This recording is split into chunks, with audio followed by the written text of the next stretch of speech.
Exercise 6.3 का question number 11 देखिएगा। Question number 11 में क्या है, in figure 6.40 E is a point on side CB. E is a point on side CB produced of an isosceles triangle ABC. एक isosceles triangle है ABC, उसकी जो side CB है उसको प्रोड्यूस कर दिया जाता है कहाँ तक, E तक उसको प्रोड्यूस कर दिया जाता है with AB is equal to AC.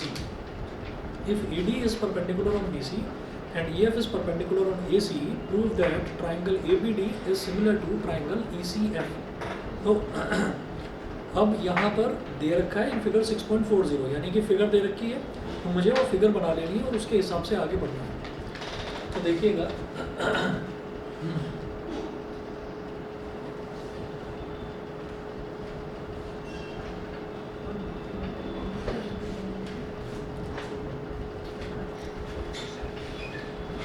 ये दे रखा है ट्रायंगल ABC और इसमें A से BC पर एक परपेंडिकुलर ड्रॉप किया जाता है।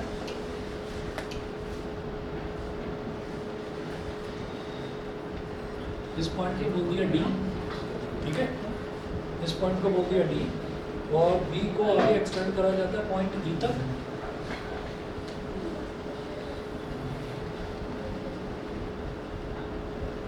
पॉइंट E तक, ठीक है, और E से एक परपेंडिकुलर ड्रॉप करा जाता है AC पर।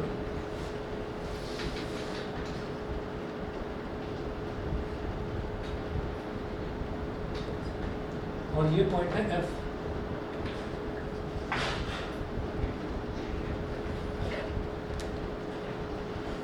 और AB is equal to AC ये दे रखा है with AB is equal to AC, यानी कि ये वाली जो लेंथ है ये AB और ये वाली जो लेंथ है AC, ये दोनों इक्वल दे रखी है स्पेशल। उसके बाद देखिएगा ये बोल रहे हैं prove that triangle ABD is similar to triangle ECF। मुझे ट्रायंगल ABD ट्रायंगल ECF के सिमिलर प्रूव करना है, ठीक है। तो नोट करिएगा, टू प्रूव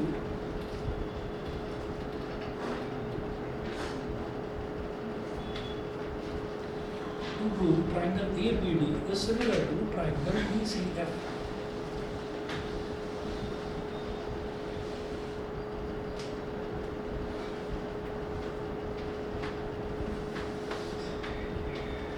ठीक है, तो ABD का मतलब हो गया ये वाला ट्रायंगल, ये, हाँ, और ECF का मतलब ये वाला ट्रायंगल ECF, ठीक।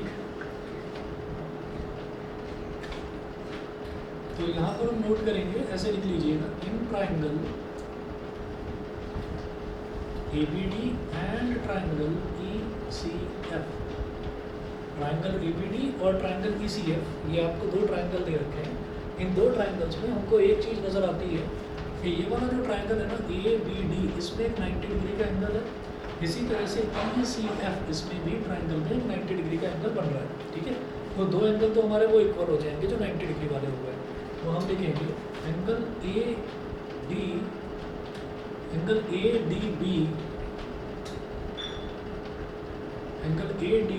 Is equal to angle EFC। Angle ADB is equal to angle EFC is equal to 90 degree. ये दोनों एंगल तो इक्वल है, यहाँ पर 90 डिग्री हो गया। उसके बाद हम ये कहेंगे कि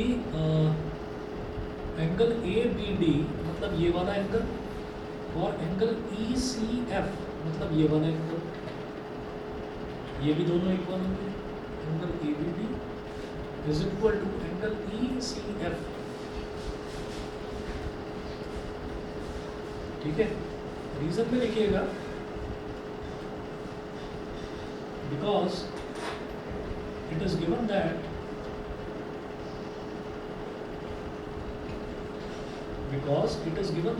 AB is equal to AC, AB is equal to AC and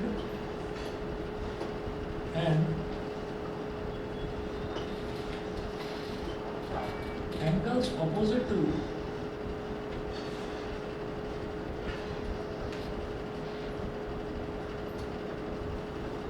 equal sides of a triangle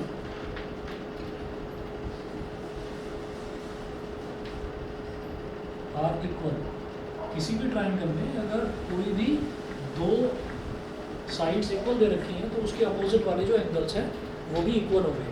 दे रखा था इन्होंने क्वेश्चन में पहले ही दे रखा है कि E is a point on side C B produced of an isosceles triangle A B C. तो ये ए बी सी एक आइसोसेलेस ट्राइंगल दे रखा है जिसमें कि ये वाला एंगल और ये वाला एंगल इक्वल होगा। क्यों? क्योंकि ए बी और ए सी इक्वल है, तो ए बी के ठीक सामने वाला एंगल ये और ए सी के ठीक सामने वाला एंगल ये। तो ये जो इक्वल साइड्स हैं उनके अपोजिट वाले जो एंगल्स हैं वो भी तो इक्वल ही होंगे। क्लियर है? समझ में आ गया? ठीक है। तो इस वजह से एंगल ए बी डी, ये वाला एंगल जो है जिसको हम एंगल ए बी सी बोलेंगे, इसको ए बी डी भी तो कहा जा सकता है। ऐसे ही जो ये वाला एंगल है सी, इसको एंगल ई सी एफ भी तो कहा जा सकता है। ठीक है। तो ये दो एंगल्स इक्वल हो गए। तो भाई एक पेयर ये इक्वल हो गया, एक पेयर ये इक्वल हो गया, इसका मतलब दो पेयर इक्वल हो गए। तो by double A similarity criteria लिखिएगा,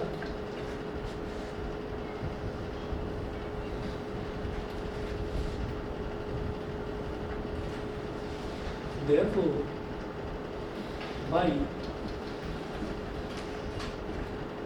double A similarity, therefore by double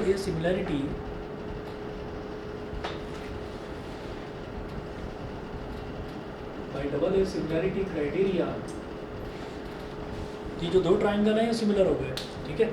यहाँ पर वैसे मुझे क्या है कि दे रखा है कि कौन कौन से दो ट्राइंगल को सिमिलर प्रूव करना है, ये दे रखा है। तो मुझे सीक्वेंस चेक करने की ज़रूरत नहीं है, लेकिन फिर भी एक बार देख लो कि हमारा इधर एंगल डी और इधर एंगल एफ इक्वल है। तो आप क्या करेंगे, आप यहाँ पर लिख लेंगे डी, आप इधर लिखेंगे डी और इधर लिखेंगे एफ। ठीक है। उसके बाद अगला देखो कि इधर एंगल बी और इधर एंगल सी इक्वल है, तो आप यहाँ पर लिख लो बी और इधर लिखोगे सी सेकंड पोजीशन पर। क्यों? हमारा पहला वाला जो पेयर था उसमें क्या देखा मैंने कि डी एंगल एफ एंगल के इक्वल है, तो मैंने पहले लिख लिया डी और फिर लिख लिया मैंने यहाँ पर एफ। उसके बाद मैं देख रहा हूँ कि एंगल बी और एंगल सी इक्वल है, तो सेकंड पोजीशन पर मैंने लिखा बी, तो इसका मतलब सेकंड पोजीशन पर ही मैं सी लिखूंगा जो बी के इक्वल है वो वाला। ठीक। वो करने के बाद में अब हम देखेंगे कि ए बी डी में कौन सा अल्फ़ाबेट बचता है। हमने डी और बी तो लिख दिया, ए बचता है, तो ए को लिख दो सबसे पहले, ए को सबसे पहले लिख दो। ऐसे ही आप ये देखिएगा कि ई सी एफ में मैंने एफ और सी तो लिख दिया, तो ई बचा, तो ई को सबसे पहले लिखो। बचा हुआ अल्फ़ाबेट ए था, उसको सबसे पहले लिखा, तो इसका बचा हुआ अल्फ़ाबेट ई है, तो उसको सबसे पहले लिख लीजिए। और triangle A D B is similar to triangle E F C. अब क्या करिए, हमें प्रूव क्या करना था, ए डी बी नहीं, हमको प्रूव करना था ए बी डी। तो हम क्या करेंगे, ये जो बी डी है इसको, जो डी बी लिखा हुआ है इसको पलट दो, तो वो बी डी बन जाएगा। ठीक है ना। सेकेंड और थर्ड अल्फ़ाबेट को पलट दो, ये क्या बन जाएगा, triangle A B D is similar to third, इसका भी सेकंड और थर्ड को पलटोगे, ट्राइंगल ई सी एफ, तो triangle A B D is similar to triangle E C F. ये हो गया प्रूफ। क्लियर है? समझ गए? चलिए जी, उसके बाद देखिएगा क्वेश्चन नंबर 12। क्वेश्चन नंबर 12 में देखिएगा, क्वेश्चन नंबर 12 मैंने लास्ट टाइम भी आपको बताया था, जैसा क्वेश्चन नंबर 14 हमने देखा था बिल्कुल उसी के जैसा क्वेश्चन नंबर 12। ठीक है। चलिए देखते हैं उससे थोड़ा सा, लेकिन ये इजी आपको पड़ेगा। देखिए क्या है क्वेश्चन 12 में है, side A B and B C and median A D of a triangle A B C are respectively proportional to side P Q and Q R and median P M of triangle P Q R. See figure 6.41। तो दो आपको figure यहाँ पर दो triangles दे रखे हैं। Question number 12, question number 12 में एक ट्राइंगल ए बी सी जो है वो छोटा ट्राइंगल दे रखा है ऐसे,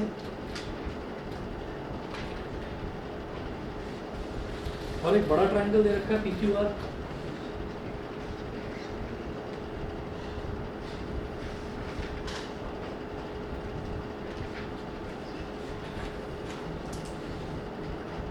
आर पी क्यू आर।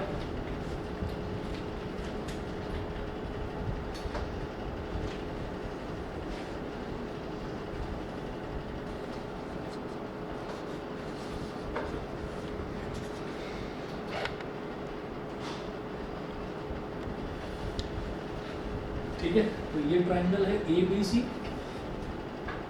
और ये ट्राइंगल दे रखा है पी क्यू आर। तो ए बी सी और पी क्यू आर ये दो ट्राइंगल है हमारे पास। उसके बाद जो ट्राइंगल ए बी सी है इसका मीडियन दे रखा है ए डी। जो मीडियन है ये क्या करता है, जिस साइड पर ये गिरता है ना उस साइड को बाइसेक्ट कर देता है। तो ये बी डी और डी सी इक्वल हो गया। इसी तरह से इसका मीडियन दे रखा है PM। ये जो QM और MR है ये जो है ये जो QM और MR है ये इक्वल होगा। क्यों? क्योंकि जो मीडियन है वो मीडियन बाइसेक्ट करता है सामने वाली साइड को बाइसेक्ट करता है। ठीक है,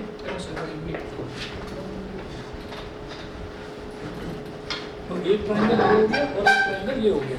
अब जरा देखिएगा क्या है, उन्होंने बोला show that triangle ABC is similar to triangle PQR। ये जो पूरा ट्रायंगल ABC है और पूरा ट्रायंगल PQR है इसको सिमिलर प्रूव करना। तो यहाँ पर कंडीशन क्या दे रखी है, side AB, AC and median AD of a triangle ABC are respectively proportional to side PQ, PR and median PM। ठीक है, गिवन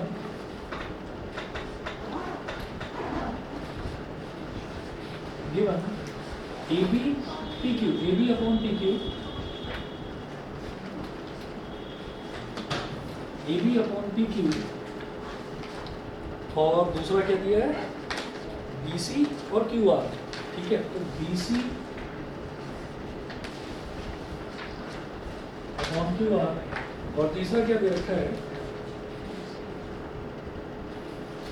मीडियन AD और मीडियन PM।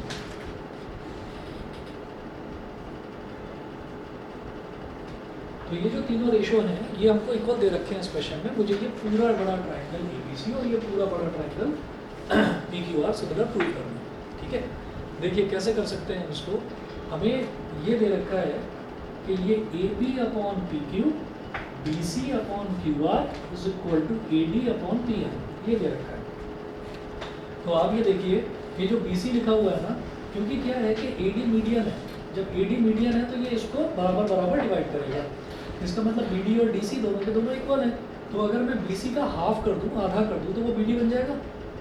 BC के हाफ को मैं BD भी बोल सकता हूं और BC के हाफ को मैं DC भी बोल सकता हूं। समझ रहे हैं? इसी तरह से ये जो QR है इसके हाफ को मैं QM भी बोल सकता हूँ, MR भी बोल सकता हूँ। तो हम क्या करेंगे, ये जो मेरे को दे रखा है ना, इसी में हम ऐसा करेंगे, it implies that AB upon PQ को तो ऐसे ही लिखो, AB upon PQ is equal to, उसके बाद देखिएगा ये जो BC अपॉन QR है इसमें आप क्या करिए, ऊपर और नीचे दोनों तरफ हाफ से मल्टीप्लाई कर दो। Half BC upon half QR, half BC upon half QR is equal to AD upon PM, AD upon PM। ये ऑनलाइन वालों को दिखाई तो दे रहा है ना ठीक से? बता दीजिए। Yes sir. ठीक है, चलिए जी ठीक है। इसके बाद आगे चलते हैं।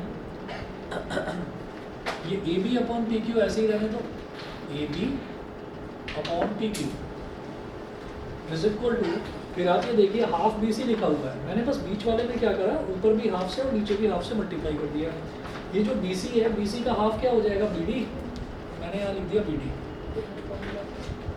इसी तरह से जो QR है, QR का हाफ क्या हो जाएगा QM, तो हमने यहाँ लिख दिया QM is equal to AD upon PM। अब जरा देखो ये क्या हो गया, ये बन गया AB upon PQ is equal to सिर्फ इतनी वाली side BD upon QM is equal to AD upon PM। तो भाई ये जो छोटा ट्रायंगल है ABD और ये जो छोटा ट्रायंगल है PQM, इन दोनों की साइड्स प्रोपोर्शनल हो गई। ठीक, तो जब इनकी साइड्स प्रोपोर्शनल हो गई तो इसका मतलब ये वाला ट्रायंगल और ये वाला ट्रायंगल सिमिलर हो गया। सही है, कौन सा क्राइटेरिया लगाऊंगा, ट्रिपल एस, ये भी साइड का रेशो, ये भी साइड का रेशो, ये भी साइड का रेशो, साइड साइड साइड। ठीक, तो लिखिएगा by triple S congruence rule, sorry triple S similarity criteria,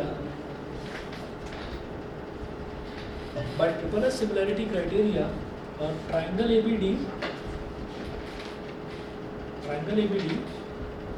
is similar to triangle PQM।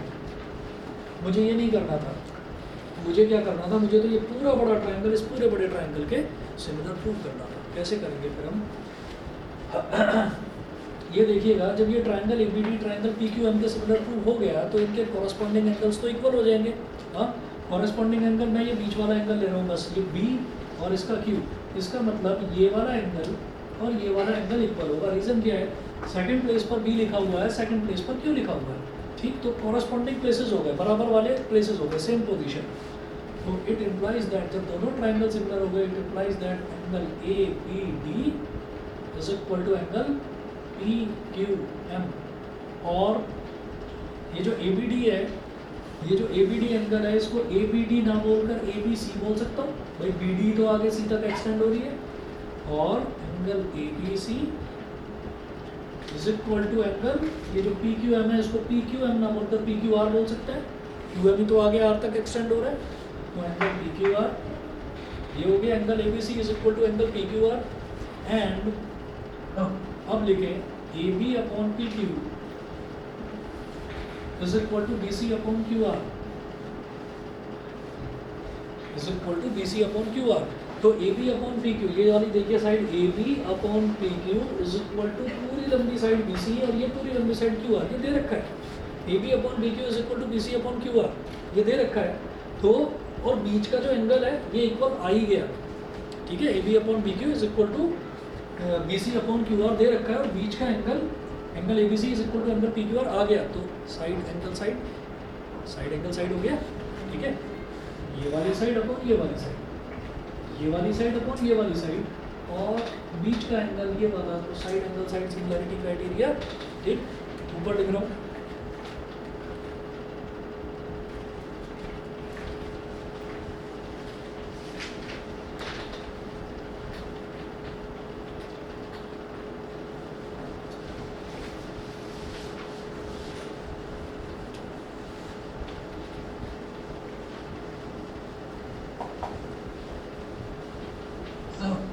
हाँ जी बोलिए। नहीं वो नहीं लिख सकते हैं, वो नहीं लिख सकते। तो हम ये कहेंगे by S A S similarity, by S A S similarity criteria, ऐसे similarity criteria triangle ABC is similar to triangle PQR, यही हमको प्रूव करना था। Triangle ABC is similar to triangle PQR, ठीक है। इसके बाद देखिएगा, ये क्वेश्चन नंबर 12 था हमारा। उसके बाद देखिए क्वेश्चन नंबर 13। क्वेश्चन नंबर 13 बिल्कुल अलग तरीके का क्वेश्चन लग रहा है देखने में, लेकिन है नहीं। आप अभी देखिएगा क्या है इसमें। देखो क्वेश्चन नंबर 13 में इन्होंने क्या दिया है, 13 में दे रखा है D is a point on the side BC of a triangle ABC। तो एक ट्राइंगल दे रखा है ABC, उसकी जो साइड BC है उस पर एक पॉइंट है D, such that angle ADC is equal to angle BAC। तो क्वेश्चन 13 देखिएगा।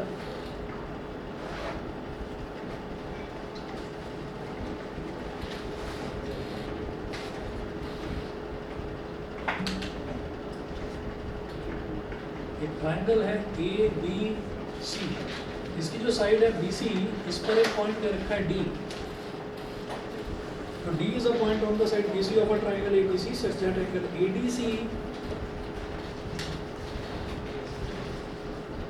that angle ADC is equal to angle BAC। समझ रहे हैं, सिर्फ इतना वाला एंगल ADC ये पूरे बड़े एंगल BAC के इक्वल हो जाएगा, ठीक है। तो जब ये दो एंगल इस तरह से इक्वल दे रखे होते हैं तो मुझे इतना समझ में आ जाना चाहिए कि भाई एंगल ADC कौन से ट्राइंगल में लाई कर रहा है इस वाले में, तो मुझे ट्राइंगल ADC चाहिए होगा। और एंगल BAC कौन से बड़े ट्राइंगल में लाई कर रहा है, पूरे बड़े ट्राइंगल में BAC लाई कर रहा है। तो इसका मतलब मुझे ये जो ADC ट्राइंगल है ये इस पूरे बड़े BAC ट्राइंगल के सिमिलर प्रूव करना होगा, ठीक है, क्योंकि जो दो एंगल दे रखे हैं उसी से मेरे को समझ में आ गया। हाँ अच्छा, उसके बाद ये प्रूफ क्या करवा रहे हैं देखिएगा, show that CA square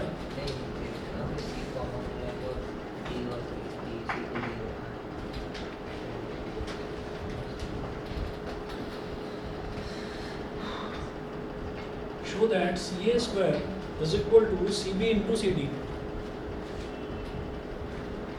CB into CD, CA square is equal to CB into CD हमें प्रूव करना है, ठीक।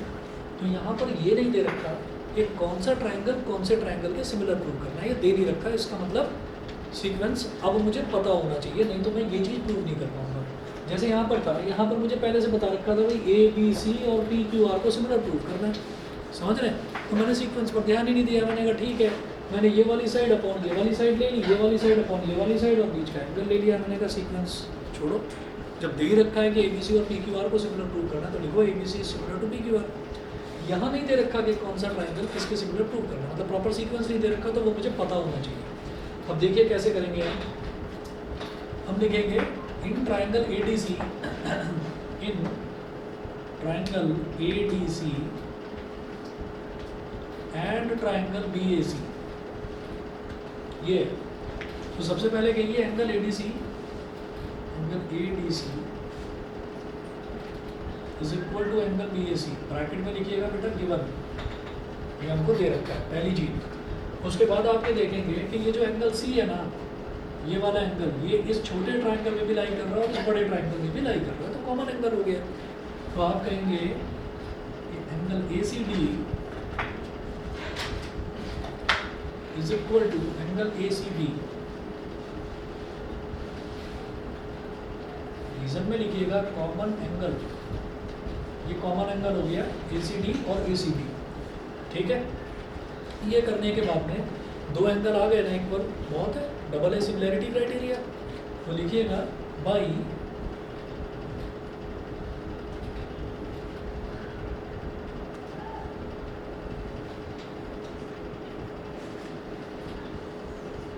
Double A similarity criteria, bye double A similarity criteria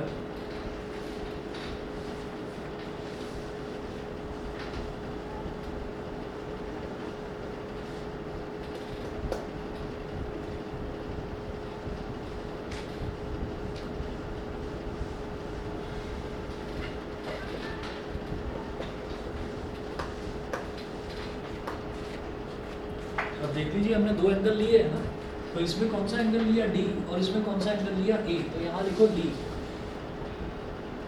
और यहाँ लिखो ए, ठीक है। फिर इसमें कौन सा एंगल लिया सी और इसमें भी सी, तो सेकंड पोजीशन पर लिख दो सी, तो यहाँ पर भी सेकंड पोजीशन पर लिख दो सी।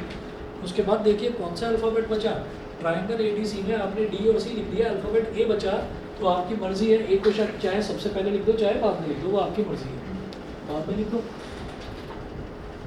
Triangle D C is similar to, इसमें कौन सा अल्फ़ाबेट बचा, ए और सी लिख दिया, तो बी अल्फ़ाबेट बचा तो बी को बाद में लिख दो, तो बी को लिख दिया बाद में। यहाँ ट्रायंगल का सिंबल, तो triangle D C is similar to triangle A C B. उसके बाद में फिर ये जो दिखाई दे रहा है C A square is equal to C B into C D, तो ये साइड से तो है, तो साइड्स लिखिएगा आप, साइड्स का रेशो इक्वल हो जाएगा कोरस्पॉन्डिंग साइड्स का, तो वो मुझे लिखना होगा। कैसे लिखेंगे भाई, पहला दूसरा अल्फ़ाबेट क्या है डी सी और इसका पहला दूसरा अल्फ़ाबेट क्या है ए सी, तो लिखिए डी सी अपॉन ए सी, डी सी अपॉन ए सी।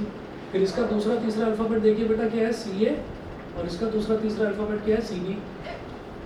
फिर इसका पहला और तीसरा अल्फ़ाबेट क्या है डी ए और इसका पहला और तीसरा अल्फ़ाबेट क्या है ए बी, ठीक है। और मुझे ये समझ में आ रहा है कि यहाँ पर ये जो तीन चीज़ें, तीन जो रेशो इक्वल आए हैं, इसमें मेरे मतलब का कौन सा है, पहला और दूसरा मेरे मतलब का है, मेरे मतलब के ये दोनों हैं। कैसे, क्योंकि मुझे जो प्रूव करना है उसमें मुझे सी ए स्क्वायर चाहिए। सी ए स्क्वायर कैसे मिलेगा, जब सी ए विल गेट मल्टीप्लाइड बाई सी ए, जब दोनों सी ए मल्टीप्लाई हो जाएंगे। तो ये क्या लिखा हुआ है नीचे ए सी, और ये क्या लिखा हुआ है यहाँ पर सी ए सी और सी ए एक ही बात है, क्रॉस मल्टीप्लाई करूँगा तो सी ए इंटू सी ए क्या हो जाएगा सी ए स्क्वायर, ठीक है। और ये क्या है डी सी और C B, D C C D मतलब एक ही बात है, और सी बी बी सी एक ही बात है, ठीक। तो लिखिएगा इन दोनों को मल्टीप्लाई कर देंगे। हमें डी सी चाहिए या सी डी चाहिए, हमें प्रूफ में सी डी चाहिए, तो इस डी सी को सी डी लिख दो पहले। ऐसे ही सी ए चाहिए तो ए सी को पलट कर सी ए लिख दो। ये तो सी ए पहले से है ही, सी बी चाहिए या बी सी चाहिए, सी बी ही चाहिए तो उसको सी बी लिखा रहने दो। अब कर दो cross multiplication, C A into C A क्या हो जाएगा सी ए स्क्वायर और C D into C B, यही हमको प्रूव करना था। समझ गए जी, सभी को क्लियर, ठीक है। चलिए जी, ऑनलाइन वाले बच्चे बता दें, देवांश, माही, सिमर, सोमिल, क्लियर है? Yes sir.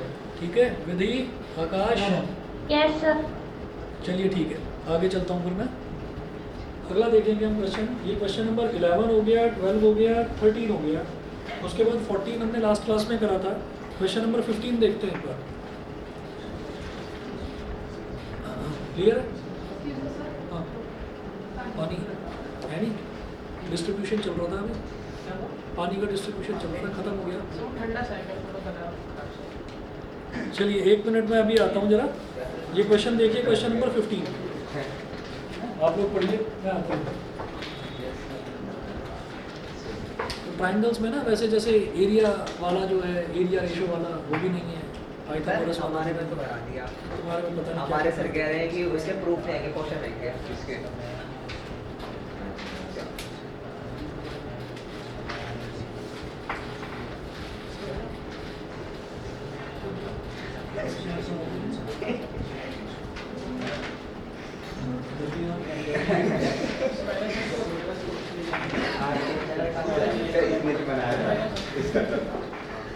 ये शक्ल बना दी किसी ने तुमने? आजकल वो पढ़ रहे हो कि ह्यूमन आई के अंदर ऊपर लिखा हुआ है वाओ उसकी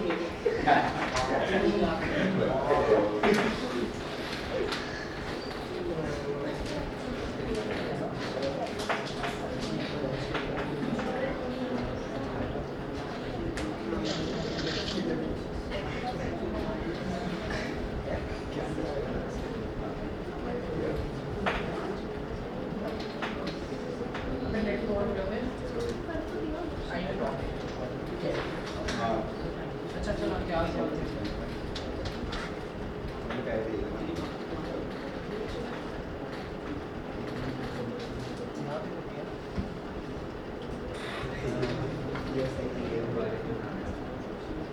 बारिश में उस दिन स्कूल के सारा लेट होते ना, 20 मिनट लेट हो गए हम लोग कर सकते हैं। मैंने अपने बैग का लेट कर लिया।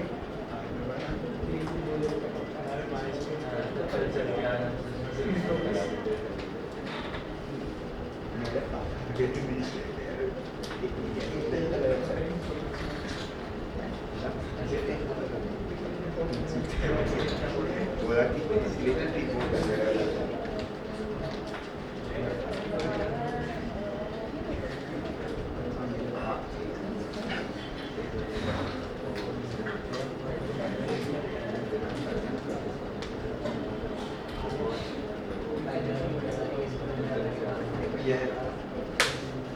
इस बेचारे के हाथ में लगी है। आज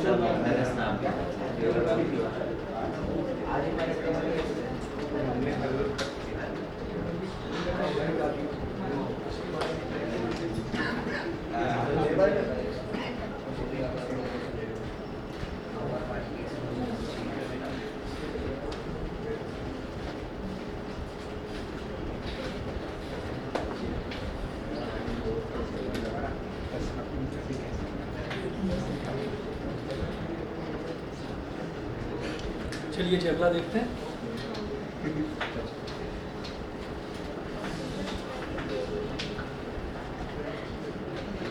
क्वेश्चन नंबर 15 देखिएगा। 15 में है a vertical pole of length 6 metre casts a shadow 4 metre long on the ground and at the same time a tower casts a shadow 28 metre long, find the height of the tower.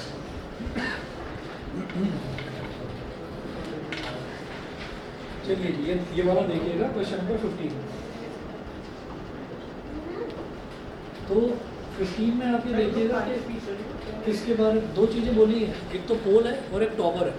तो जो पोल है, पोल तो obvious सी बात है, पोल तो थोड़ा छोटा होगा, पोल भी काफ़ी लंबा होता है पर फिर भी पोल थोड़ा छोटा होगा और टॉवर तो बहुत लंबा होता है, ठीक है। तो हमने क्या करा कि जब हम उन्होंने बोला एट द सेम टाइम, तो एट द सेम टाइम का मतलब क्या है कि सन जो है वो सेम पोजीशन पर होगा, सन जो है वो सेम पोजीशन पर होगा।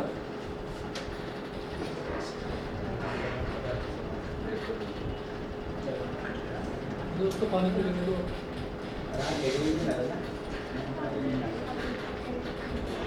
शांति से।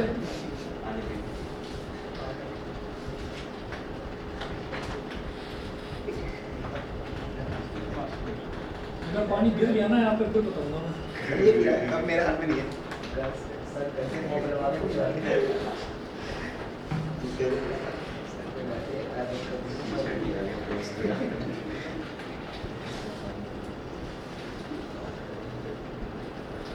पोल के कंपैरिजन में हमने टॉवर को थोड़ा सा लंबा बना दिया।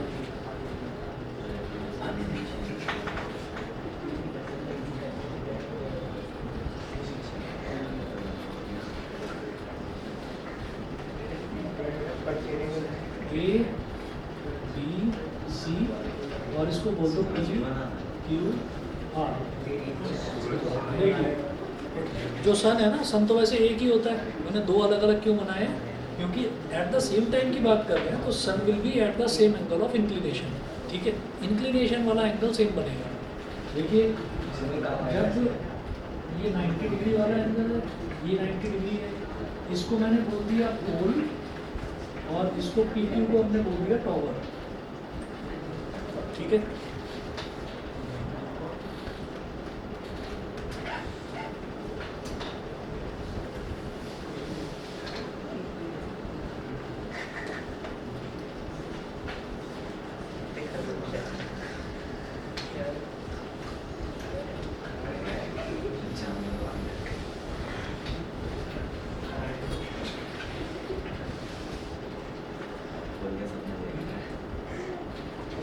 हम ये कहेंगे eight the same time, eight the same time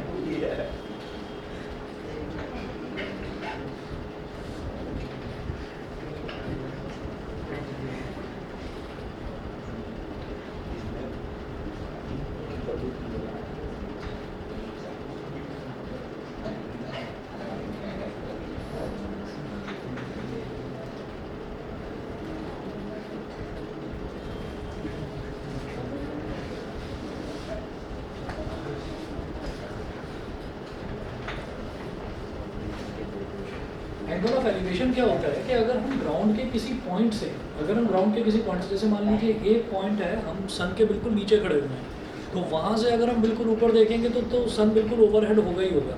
ठीक है, लेकिन उसके बाद अगर हम ये कहते हैं कि एक पोल है तो एक पोल भी बिल्कुल सीधा खड़ा हुआ है और एक जो टॉवर है वो भी बिल्कुल सीधा खड़ा हुआ है, तो इसका मतलब ये है कि पहला तो एंगल ये है कि ये दोनों 90 डिग्री का एंगल बना रहे हैं ग्राउंड के साथ। उसके बाद सन सेम पोजीशन पर है तो सेम टाइम पर जो पोल है उसकी कुछ शेडो बनेगी और जो टॉवर है उसकी कुछ शेडो बनेगी, तो शेडोज का प्रोपोर्शन सेम होगा क्योंकि सेम टाइम पर बढ़ रहा है। तो सेम टाइम पर हम ये कहते हैं कि अगर किसी एक जगह से मैं किसी ऊंची वाली चीज़ को देखता हूँ, ठीक है, तो that is called my angle of elevation. Elevation का मतलब क्या है कि मैं ऊपर की तरफ देख रहा हूँ।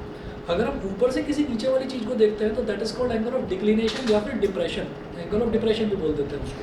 तो क्या है कि अगर हम बिल्कुल सीधे ऐसे देखते हैं किसी चीज़ को, बिल्कुल सीधे देखते हैं, तो my angle of elevation will be nothing, वो 0 डिग्री हो जाएगा। ठीक है, हम ये बोलते हैं कि आइस से जो सीधी लाइन आगे जा रही है दैट इज कॉल्ड हॉरिजॉन्टल, और फिर हम अपनी गर्दन को जितना ऊपर उठाते हैं, जिसका मतलब क्या है कि हम अपनी आइस को जितना एंगल को ऊपर उठा रहे हैं, that angle is called angle of elevation.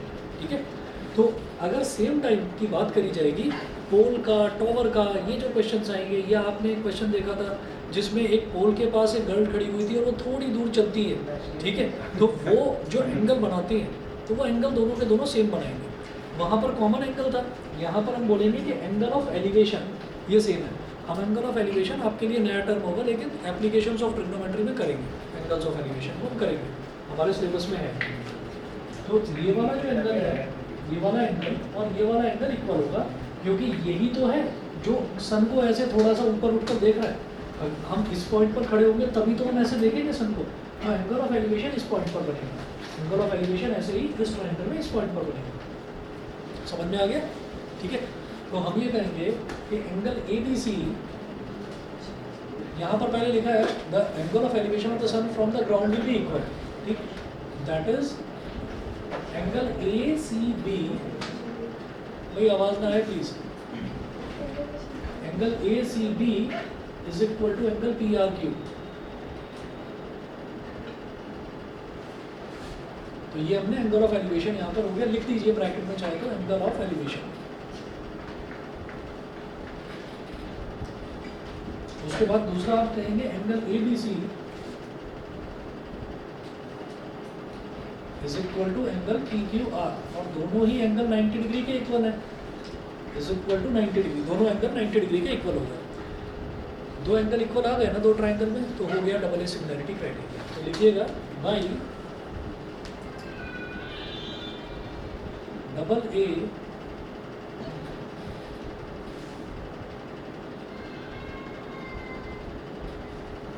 Bye double A similarity criteria, सीधा सीधा दिखाई दे रहा है कि ये वाला एंगल इस वाले एंगल के बराबर है, तो पहले बी फिर सी, ऐसे इधर क्यू और आर, तो सीधा देखो triangle A B C is similar to triangle P Q R. Triangle A B C is similar to triangle P Q R. ठीक है, अब जरा देखिए ये आपसे पूछ क्या रहे थे, इन्होंने बोला है इसमें कि आप बताएं find the height of the tower. ये बोल रहे थे a vertical pole of length, कुछ प्रॉब्लम? लिखिएगा a vertical pole of length 6 metre. तो वर्टिकल पोल है जिसकी लेंथ 6 मीटर, तो पोल की लेंथ कितनी दे रखी है? 6 मीटर। ठीक है, अच्छा उसके बाद cast a shadow 4 metre long on the ground, तो जो शेडो बनती है नीचे ये कितनी लंबी बनती है? 4 मीटर लॉन्ग शेडो। उसके बाद वो बोलते हैं and at the same time a tower cast a shadow 28 metre long, तो जो टॉवर है वो कितनी लंबी शेडो बना रहा है? 28 मीटर। वो कह रहे हैं टॉवर की लेंथ बताइए, बता देंगे जब दोनों ट्राइंगल सिमिलर आ गए तो पहला दूसरा अल्फाबेट ए बी, इसका पहला दूसरा alphabet P Q, A B upon P Q, इसका दूसरा तीसरा अल्फाबेट बी सी, इसका दूसरा तीसरा अल्फाबेट क्यू आर, तो D C upon Q R is equal to इसका पहला और तीसरा अल्फाबेट ए सी और इसका पहला और तीसरा अल्फाबेट पी आर। अब ये जो ए सी अपॉन पी आर है ये मेरे काम का नहीं है, क्यों? क्योंकि ना तो मुझे ए सी की लेंथ पता ना मुझे पी आर की लेंथ पता, तो हटा दो इसको। ठीक, हमारे लिए इतना ही काम हो जाएगा, इसी से हो जाएगा। तो ए बी देखिए, ए बी क्या है? पोल की लेंथ, तो पोल की लेंथ कितनी दे रखी है? 6 मीटर। और पी क्यू, हाँ जी बोलो। पी क्यू की लेंथ शायद से 42 मीटर है सर। अच्छा, ये शायद से मैं बताऊँ, करी दो सौ। हाँ सर, पी क्यू हो गया। उसके बाद देखिएगा कि ये डी सी कितना है? 4, और क्यू आर कितना है? 25। ठीक है, 28 मीटर। तो अब आप ये देखिएगा कितना हो जाएगा? 4 1 4, 4 7 28। तो पी क्यू इंटू 1 करेंगे तो पी क्यू आ गया, और 6 इंटू 7 करेंगे तो 42 आ गया। और पी क्यू यानी कि जो आपका टॉवर है, टॉवर की जो हाइट है वो कितनी हो गई? 42 मीटर, है ना? जोक था नहीं? नहीं तो फिर हंसी क्यों आ रही है? सर आंसर गेस किया थोड़ा इसको क्लियर है, ये तो भूल गया। चलिए जी, अगला देखते हैं क्वेश्चन नंबर 16। देखिएगा क्वेश्चन नंबर 16 में है if A D and P N are medians of triangles A B C and P Q R respectively where triangle A B C is similar to triangle P Q R. तो यहाँ पर दो triangle दे रखे हैं, एक triangle है A B C और एक ट्राइंगल पी क्यू आर है, और वो बोल रहे हैं कि ए बी सी और पी क्यू आर ये दोनों ट्राइंगल सिमिलर है, और उसमें इन्होंने दे रखा है कि ए डी और पी एम उन दोनों ट्राइंगल्स के मीडियंस हैं।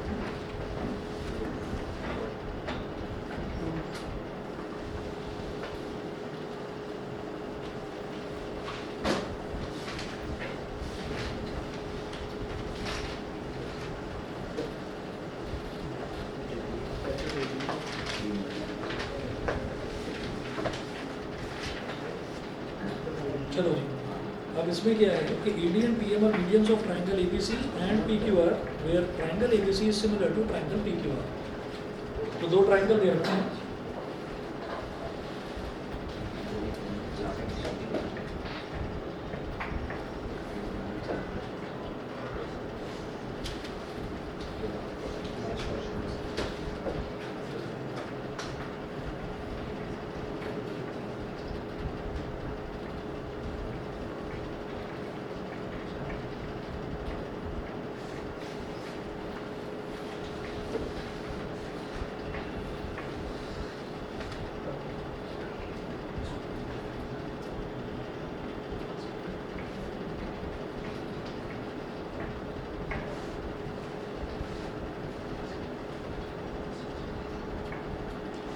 हाँ जी, दो ट्राइंगल दे रखे हैं और दोनों सिमिलर दे रखे हैं। अब वो बोल रहे हैं कि ए डी और पी एम उन दोनों ट्राइंगल्स के मीडियंस हैं।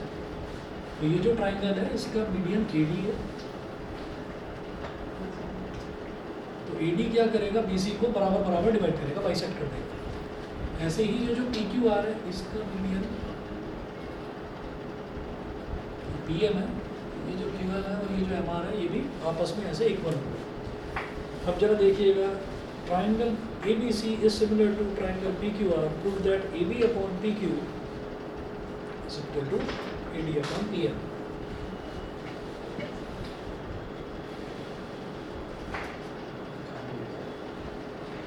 Given triangle ABC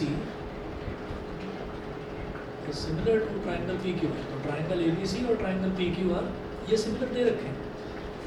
अच्छा, जब सिमिलर दे रखा है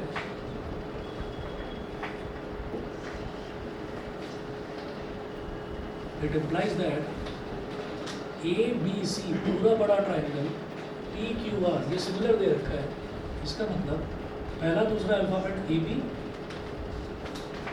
इसका पहला दूसरा alphabet PQ, AB upon PQ, फिर इसका दूसरा तीसरा अल्फाबेट BC और इसका दूसरा तीसरा alphabet QR, BC upon QR, फिर इसका पहला और तीसरा अल्फाबेट AC और इसका पहला और तीसरा अल्फाबेट PR, ये इक्वल दे रखा है।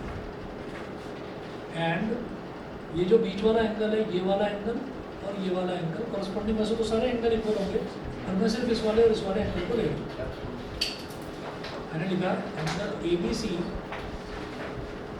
Is equal to angle PQR, ठीक है। ये जो पहले वाली जो हमने इक्वेशन लिखी है कि ये वाला रेशो, ये वाला रेशो और ये वाला रेशो, तीनों रेशो इक्वल है, उसको मैंने बोल दिया इक्वेशन 1। ये जो दोनों एंगल्स इक्वल है इसको मैंने बोल दिया इक्वेशन नंबर 2। तो इक्वेशन नंबर 1 आ गई और इक्वेशन नंबर 2 आ गई। अभी प्रूव क्या करना है वो देखिएगा। उन्होंने बोला to prove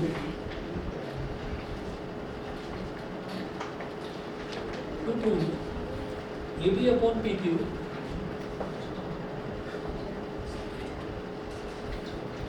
to prove AB upon PQ is equal to AD upon PM,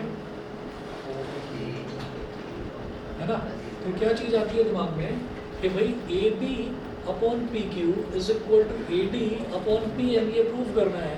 तो अगर मैं इस छोटे वाले ट्राइंगल और इस छोटे वाले ट्राइंगल को अगर मैं सिमिलर प्रूव कर दूँ तो बात बन जाएगी, ठीक है।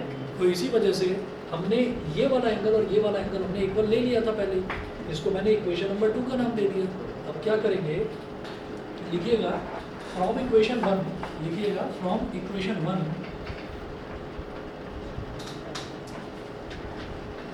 मैं सिर्फ इक्वेशन 1 को लेकर अगर चलूँ और इसमें ना सिर्फ ये पहला और दूसरा सिर्फ ये ले लीजिए आप, AC अपॉन PR को हटा दो, तो क्या होगा AB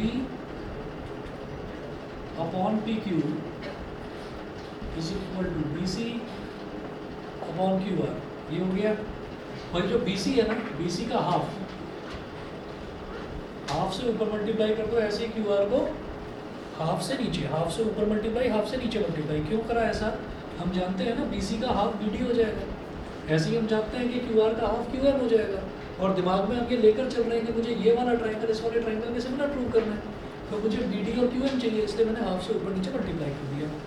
तो अब क्या होगा, उस तरफ कर रहा हूँ,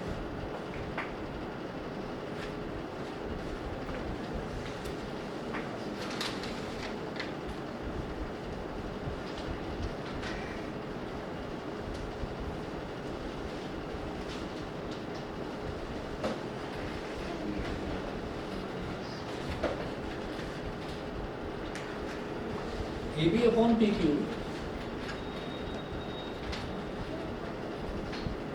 इज इक्वल टू BC का हाफ कितना हो गया BD,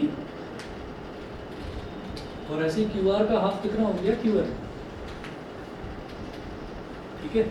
AB upon PQ BD upon QL के इक्वल आ गया बेटा, बीच का एंगल हम पहले ही दिखा चुके हैं कि इक्वल है। तो फ्रॉम इक्वेशन 2 देखिए, फ्रॉम इक्वेशन 2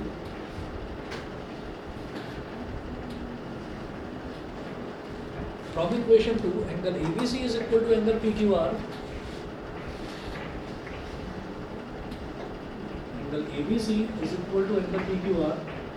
इसका मतलब क्या है कि आप इसको एंगल ABD भी बोल सकते हो ABC को, तो ये पूरा BC ना बोलकर BD बोल दीजिए, तो ABD बोल दीजिए, और इसको PQR को PQM भी बोल सकते हैं, angle PQM।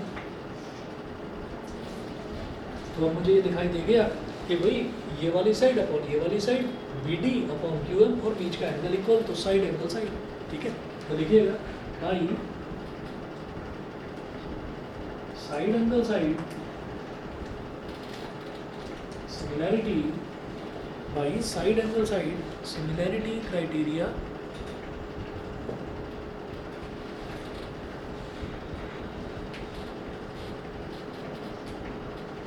by side angle side similarity criteria triangle ABD is similar to triangle PQM, ठीक है। सिर्फ ये प्रूव नहीं करना था, हमको प्रूव करना था AB upon PQ is equal to AD upon PM, ठीक है। तो ये ऐसे ही हो जाएगा। इसकी जो कॉरस्पॉन्डिंग साइड्स हैं कॉरस्पॉन्डिंग साइड्स ले लो आप। तो पहला दूसरा अल्फाबेट क्या है इधर AB, और इसका पहला और दूसरा अल्फाबेट क्या है PQ। इसी तरह से इसका दूसरा और तीसरा अल्फाबेट क्या है BD, इसका दूसरा और तीसरा अल्फाबेट क्या है QM, इसका पहला और तीसरा अल्फाबेट क्या है AD, और इसका पहला और तीसरा अल्फाबेट क्या है PM। AB upon PQ is equal to AD upon PM बन रहा है, ये और ये D इक्वल बन रहा है, ठीक है। तो हम बोल देंगे AB upon PQ is equal to AD upon PM। हमको यही चीज प्रूव करनी है।